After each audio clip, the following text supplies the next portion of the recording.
ఎక్కడెక్కడ మా నిరసన అడ్డుకుంటున్నారు ఈ పోలీసులు. 6 సంవత్సరాలు వెయిట్ చేసేది కివీ కోసమేనా అన్న? మేము మా డిఎస్సీ వెంటనే ఒక 3 నెలలు పోస్ట్ పోన్ చేయాలని కోరుకుంటున్నామన్నా. 6 సంవత్సరాలు వెయిట్ చేస్తున్నామన్న ఒక నోటిఫికేషన్ కోసం. ఈ నోటిఫికేషన్ ఇంత దారుణం చేస్తున్నారు మా గవర్నమెంట్. ఒక వెంటనే మెగా డిఎస్సీ వెంటనే ఇవాళ మాకు Revanth Reddy DSC post phone చేయమంటే గ్రూప్ 2 పోస్ట్ పోన్ చేశారు.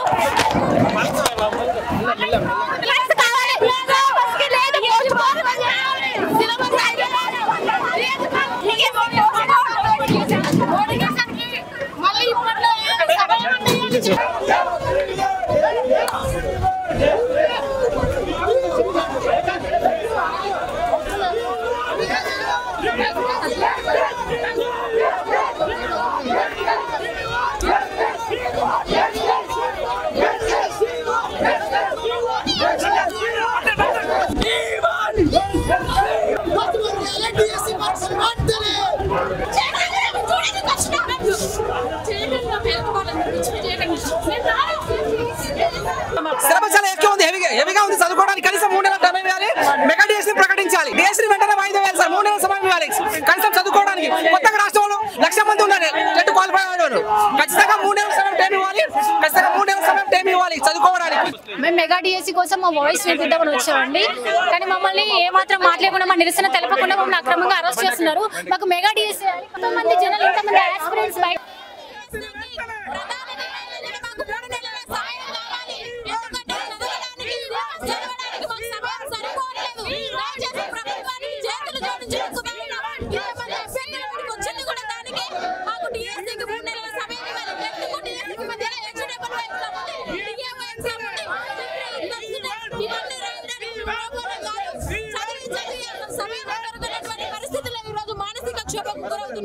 మాకు డిఎస్సీ గురించి సమయం కేటాయించాలని గవర్నమెంట్ పదే ఒత్తిడి చేస్తున్నారని అసలు కొంచెం కూడా స్పందన లేదు. మనం బట్టి విక్రమార్క కానీ రేవంత్ రెడ్డి కానీ తెలిసి కూడా తెలియనట్టు బిహేవ్ చేస్తారు.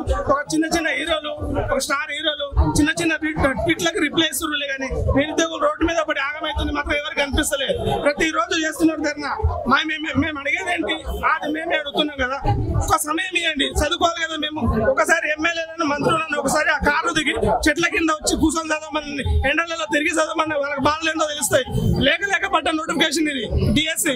నాకు సమయం కావాలి అవద్దా? దానికి సమయం లేకుండా నువ్వు పెట్టేయగానే రిజల్ట్ వచ్చిన 15 రోజులకి 20 రోజులకు ఎగ్జామ్ రాయమంటే డిఎస్సీ ఎలా రాస్తారు? దీనికోసం ఆమె ఎన్ని రోజులు వెయిట్ చేసింది. ఇలాంటి ఎగ్జామ్ పెడితే ఎంత, పెట్టకపోతే ఎంత? పోస్టులు లేవు, ఏం లేవు. ఆ ఉన్న పోస్టులకు 27 పోస్టులు మా డిస్ట్రిక్ట్ ఉన్నది. ఆ పోస్టులతో మేము ఎంతమంది నష్టపోతారు ఇప్పుడు డిఎస్సీ పెడితే? ఇప్పుడు డిఎస్సీ పోస్తే నిరుద్యోగులు డిఎస్సీ వాళ్ళు గత 10 సంవత్సరాల నుంచి ప్రిపేర్ అవుతున్న వాళ్ళు ఇంతకుముందు టీఆర్ఎస్ గవర్నమెంట్ లో వచ్చిన డిఎస్సీ కూడా అంతంత మాత్రం పోస్టులే లేవు. ఇప్పుడు డిఎస్సీ కనుక పోస్టులు పెంచి మాకు పోస్టులు లేకపోతే మాత్రం అసలు డిఎస్సీ అనేది ఆ టీచర్లు కానీ ఏమి వాళ్ళు ఇచ్చారు మరి వాళ్ళు రేవంత్ రెడ్డి గవర్నమెంట్ స్కూల్లో చదువుకున్నా అని చెప్పిండు. మెగా డిఎస్సీ అని చెప్పి ప్రభుత్వం చెప్తుంది, రేవంత్ రెడ్డి ప్రభుత్వం చెప్తుంది. ఏమంటారు? వాళ్ళు ఇచ్చిన మేనిఫెస్టో చూసే మేము గవర్నమెంట్ గెలిపించుకున్నాం. ఇది కాంగ్రెస్ వాళ్ళు ఇచ్చిన మేనిఫెస్టో. ఆ ఒక్క మేనిఫెస్టో చూసి ఒక్క రోజులో నిరుద్యోగులందరూ తలుచుకొని కాంగ్రెస్ గవర్నమెంట్ మేము ఇంటింటికి తిరిగి ప్రచారం చేసినాం. మేము ఓట్లేయండి, కాంగ్రెస్ గవర్నమెంట్ వస్తే మెగా డిఎస్సీ తీసుకుందని చెప్పేసి. కానీ మెగా డిఎస్సీ లేదు, ఏం లేదు. ఈ రోజు మా మేనిఫెస్టోతో గెలిచి మా నిరుద్యోగుల జీవితాలతో ఆడుకుంటుండ్రు. అసలు నిరసన చేసే ఛాన్స్ కూడా లేకుండా పోతుంది. ఇక్కడ ఎంతమంది వస్తే అంతమంది. గత 10 రోజులుగా గోషమార్క్ స్టేడియంలో మొత్తం నిరుద్యోగులే, పోలీస్ స్టేషన్ లో మొత్తం నిరుద్యోగులతో నింపుతున్నారు. వీళ్ళకి ఏమొస్తుంది ఇలా చేస్తుంది?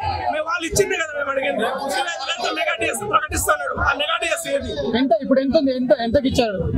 వాళ్ళు టీఆర్ఎస్ గవర్నమెంట్ తీసుకున్న నోటిఫికేషన్ ఇంకో 100 పోస్టులు పెంచాడు. 11,000 ఆ 11,000 ఎవరికి సరిపోతాయి? ఇది మన సంవత్సరం ఏమైనా చేస్తున్న నోటిఫికేషన్ 10 సంవత్సరాలకు ఒకసారి వేస్తున్న నోటిఫికేషన్ డిఎస్సీ కండక్ట్ చేస్తారా ఈ గవర్నమెంట్?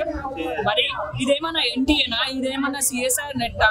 మామూలుగా ఏదో క్వాలిఫై అయ్యి నెక్స్ట్ లో మనం చూసుకుందామని చెప్పుకోవడానికి ఇది డిఎస్సీ కదా. ఎంతో మంది నిరుద్యోగులు రోడ్ల పడి తిండి లేక తిప్పలేక అక్కడ చెట్లు పుట్టలనక కూర్చొని చదువుకో అనుకుని ఉంటే ఇక్కడ వీళ్ళు చేసే విధంగా అధికారం లేనప్పుడు ఒకలా మాట్లాడిన ఇదే సీఎం రేవంత్ రెడ్డి గారు ఇప్పుడు అధికారంలో ఉన్నప్పుడు అసలు ఏం చేస్తున్నారో అనేది ఏమన్నా అంటే ఇదే రేవంత్ రెడ్డి ఏమంటారంటే నేనే శాఖకి నేనే కదా మంత్రిని, మరి నన్ను అడగండి అన్ని ఎక్కడెక్కడ ఫిల్అప్ అయినా ఏ మంత్రి పదవిలో కూడా ఖాళీ లేదు అని అంటారు. ఇలా ఇంతమంది నిరుద్యోగులు ఇప్పుడు రేవంత్ రెడ్డి గారికి కనిపిస్తలేరా?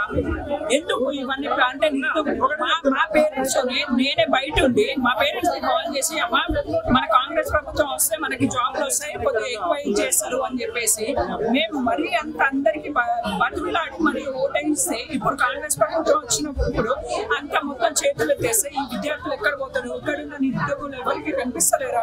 ఒకసారి రేవంత్ రెడ్డి మామూలు అంటే మేము మామూలుగా అరెస్ట్ చేయడానికి పోలీస్ వ్యవస్థ కూడా మాకు సహకరించాలి కానీ గవర్నమెంట్ కి అంటే గవర్నమెంట్ మేమే కదా గవర్నమెంట్ మా నుండే కదా మనీ వచ్చేది అది ఒకసారి గుర్తు పెట్టుకోవాలి కదా. మా దగ్గర నుంచే తీసుకొని మమ్మల్ని అరెస్ట్ చేయడం అంటే అది ఎంతవరకు కరెక్ట్ అనేది నాకైతే అర్థం కావట్లేదు.